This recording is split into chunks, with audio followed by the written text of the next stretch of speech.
V Budnerjevi muzejski hiši v Zgornjih Palovčah je bilo nedeljsko popoldne v znamenju zelišč in okusov slovenskega podeželja.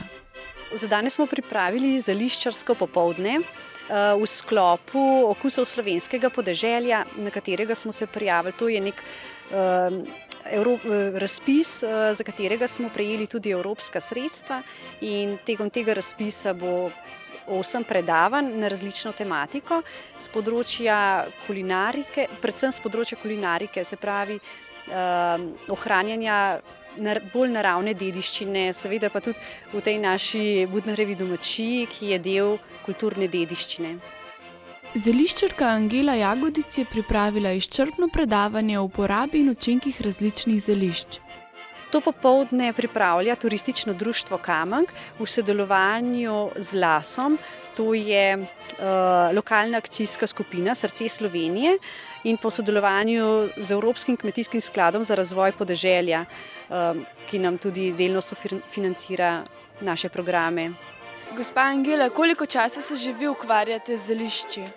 Ja, jaz se s tem zeliščem ukvarjam približno 18 let. Sama pravi, da zelišč ne nabira za prodajo, pač pa za svojo družino in zase.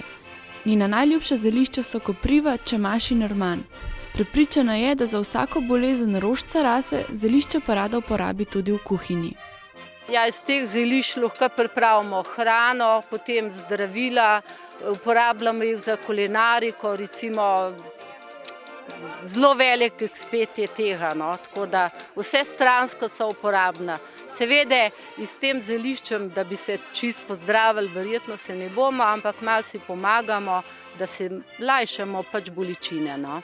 V sklopu tega projekta bomo imeli predavanje še 10. maja, kjer bo predavala gospa Metka Maček, ki je prav tako zeliščarica kot Angelca Jagodic, ki je imela današnje predavanje. Obiskovalci zeliščarskega popoldneva so lahko poskusili domače dobrote, kot so potica, zeliščni namaz z divjo rukolo ali čemažem ter različne čaje. Za vzdušje pa so poskrbeli tudi harmonikarji in pevke.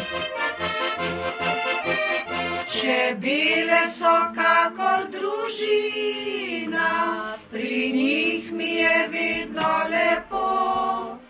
Ko bom se zavidno poslovil, mi bodo šumile v slovo. Ko bom se zavidno poslovil, mi bodo šumile v slovo. Za KOTV Kamnik Tjaša Petročnik.